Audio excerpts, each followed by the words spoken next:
they give their own version, their own opinion, instead of just repeating Krishna's version. So they go astray. And at the end of their life, then they say, uh-oh, death is coming, I better do something. But it's too late. They can't really do anything. I mean, at most, they can get themselves a nice situation in the next life. But we're saying, we don't want a next life. We want to get out of this material world. We want to go to the spiritual world and be with Krishna. So anyway, Shukracharya was trying to deviate Bali Maharaj and say, no, don't give him anything. You know, Bali Maharaj rejected him. He said, no, Bali. I said, Vamana, you take whatever you like. So Vamana took one step all the way down to the bottom of the universe, the Patala Loka at the Garbhodaka ocean. And then he took his second step all the way up to the top of the universe and actually poked a hole through the covering of the universe, and the Ganges water came in through that hole. And then he says, well, now I covered the whole universe. Where am I going to put my third step? So Bali Maharaj paid his obeisances and he said, please put it on my head. So in that way, he surrendered completely, gave everything to the Lord. A very wonderful story. And because of this pastime, he is also known as Pushkaraksha, which means all-pervading. Pushkar means pervading, and Raksha means everything. So, because he put his one step all the way in the bottom and the other step all the way in the top of the universe, then he's known, Vamana Deva is known as Pushkaraksha. So this shloka, or at least this line of this shloka, actually describes Vamana Deva. The next holy name is Mahasvana. Mahasvana means he is the supreme object of worship. Supreme object of worship means we should worship him more than we worship anything else. Doesn't that make sense? If he's the supreme object of worship, then why are we giving so much attention to this material body, the mind, our friends, family, job, so many things? Why don't we arrange our lives so that we give the majority of our time, energy, and attention to the Lord? If he's the supreme object of worship, then we should spend our time worshiping him. I mean, doesn't that make sense? So somehow or other, we have to find a way to arrange our lives so that we can actually do that. If we just go along with the system is designed to trap you. The system is designed to keep you in material existence. So you have to become a little bit radical, a little bit rebellious. You have to go against the system.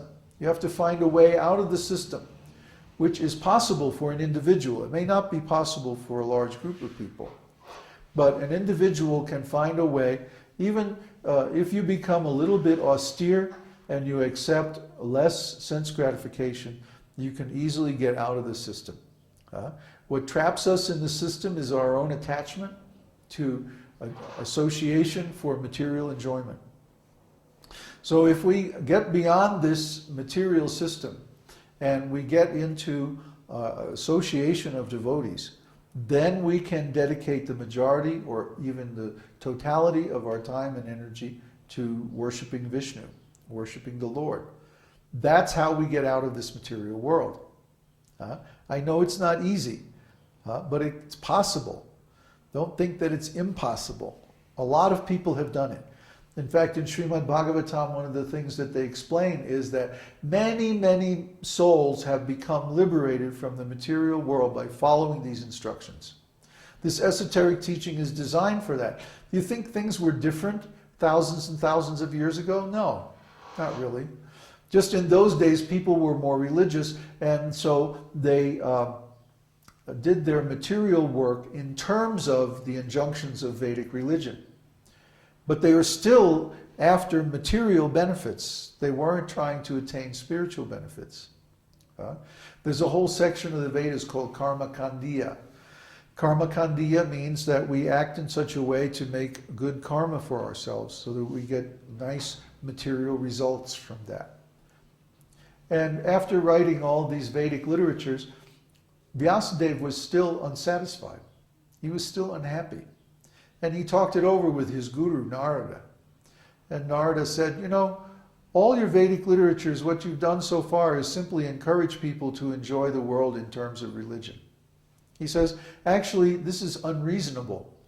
And it's condemned because it's going to increase their term of material existence. So if you really want to be satisfied, you should describe the pastimes of the Lord. That'll make you happy, it'll make everybody happy. So then Vyasadeva sat down and he meditated for a long time. And while he was meditating, he was taking notes. And these notes are the Vedanta Sutras.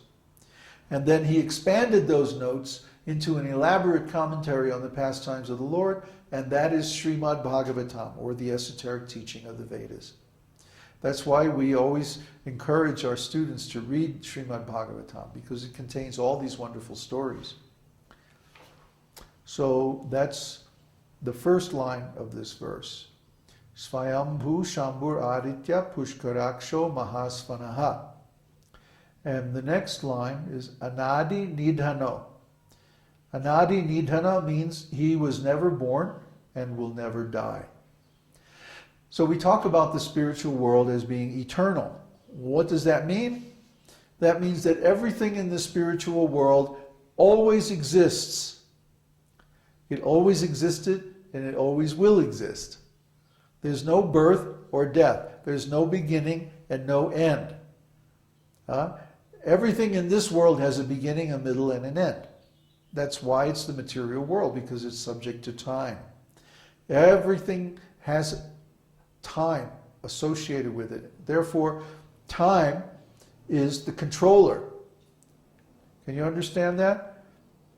Everything happens at a particular time. It begins at a certain time, it lasts for a specific interval of time, and then it's finished at a certain time.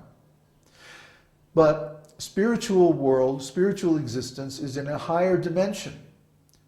Just if time is a line, then eternity is a plane. 2 dimensions, or even 3 dimensions, because all possibilities are there in eternity.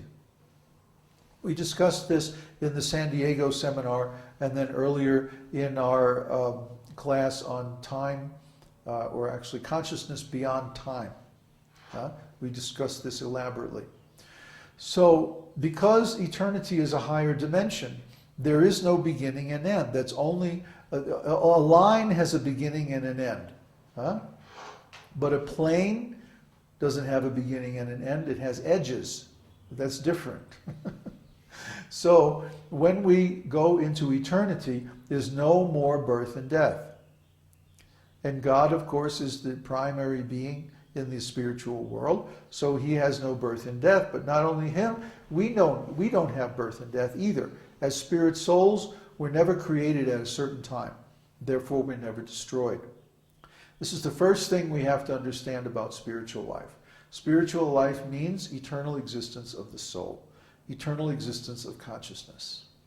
So, because the spirit soul is eternal, he is of the same quality as God. Sat, Chit, Ananda. Sat means eternal existence. Chit means unlimited consciousness. And Ananda means ever-expanding bliss. So if we're not feeling like that, that means we haven't realized our spiritual nature yet.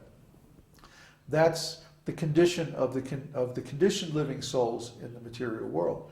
But when we go to the spiritual world, or the way we go to the spiritual world, is by realizing our eternal nature.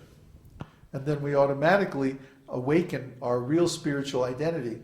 And when we begin to function in that identity, there's no more birth and death. The next name is Dhata. Dhata means he is the original creator before Brahma or anyone else. So the material elements are emanated by Vishnu. Vishnu creates the Mahat Tattva, which is the sum total of all the material elements, but they're unmanifest. The material elements don't become manifest until Lord Brahma actually creates forms with them. Until then, the material elements are formless. Just like if you look, I don't know if you follow astronomy, there are many pictures now on the internet of these star-forming regions, where there's all kinds of material elements, but they're just in an amorphous cloud of gas or something like that, gas and dust. All the material elements are there, but they're just in the shape of a cloud. They're unmanifest. They're not in any particular form. Okay? So that same gas and dust, when it condenses and forms a star, and then, gradually planets and so on are formed from that, then life forms can take birth on those planets and so on and so forth. The whole dance of material existence can take place because these elements are formed into some kind of manifestation. So the Lord